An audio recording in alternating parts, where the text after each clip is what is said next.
I'm okay, I'm fine. Kincana, Kincana, teng neng neng neng neng. Ku menahan rasa sakit, rasa sakit. Few moments later.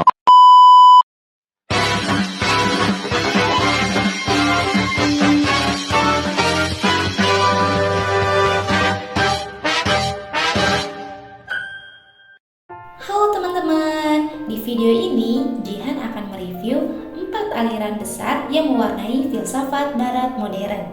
4 aliran itu yakni rasionalisme, empirisme, kritisisme, dan positivisme. Sebenarnya masih ada beberapa aliran lagi, tetapi 4 aliran filsafat inilah yang ingin Jihan sampaikan dan Jihan bahas sebab keempat aliran inilah yang bisa dikatakan cukup berpengaruh. Yang pertama ada rasionalisme. Di aliran ini berpendapat bahwa pengetahuan itu hanya dapat diperoleh melalui rasio atau kesadaran kita, bukan berasal dari kenyataan material di luarnya. Bagi kalangan rasionalisme ini, yang namanya pengetahuan itu sumbernya dari rasio, bukan benda-benda material yang kita lihat. Jadi, kenyataan-kenyataan material itu tidak memberikan sumbangan kepada pengetahuan. Yang memberikan kendali terhadap pengetahuan manusia adalah rasio. Mengapa mereka memberikan pandangan seperti itu? Para filsuf rasionalis memiliki pandangan bahwa sumber pengetahuan itu adalah pikiran kita, sebab mereka memiliki pandangan seperti cogito ergo sum, yang berarti aku berpikir maka aku ada. Ini diperbolehkan oleh bapak filsafat modern yaitu René Descartes. Dia beranggapan bahwa kesadaran kita itu melukiskan kenyataan di luar kesadaran itu sendiri. Jadi, dengan cara kita menyadari kesadaran kita sendiri, maka kita akan menyadari kenyataan di luar diri kita. Objek-objek lain di luar diri kita itu terkenali atau dikenali dengan cara kita berpikir tentang diri kita, yang artinya subjek atau kesadaran dipandang sebagai fondasi pengetahuan. Pada aliran rasionalisme ini ada 4 tokoh besar. Yang pertama ada René Descartes sebagai bapak filsafat modern, yang kedua ada Spinoza, yang ketiga ada Leibniz, dan yang keempat ada Blaise Pascal. Kita lanjut ke aliran yang kedua, yaitu aliran empirisme. Berbeda dengan rasionalisme yang mengandaikan bahwa pengetahuan yang sumbernya adalah akal budi atau rasio. Sebaliknya, dalam empirisme, mereka menggugat hal itu. Bagi empirisme, pengetahuan itu sumbernya dari pengalaman. Jika yang tadi itu a priori atau tidak berdasarkan pengalaman, maka empirisme ini adalah a posteriori atau berdasarkan pengalaman.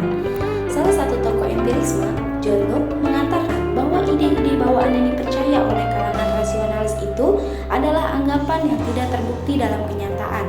Kalangan rasionalis itu percaya bahwa di dalam otak manusia ada ide-ide bawaan yang sudah sejak lahir ada di dalam pikiran manusia. Bagi John Locke, ini tidak terbukti. Pengalaman-pengalamanlah yang membuat di dalam kepala kita itu ada yang namanya akal. Jadi, orang lain itu, menurut John Locke, manusia lahir dalam keadaan kosong atau tabula rasa seperti kertas kosong. Setelah itu manusia lahir di dunia, berinteraksi di dunia, mengalami pengalaman-pengalaman indrawi, sesuatu di luar manusia. Barulah di situ muncullah pengetahuan-pengetahuan atau kesan-kesan.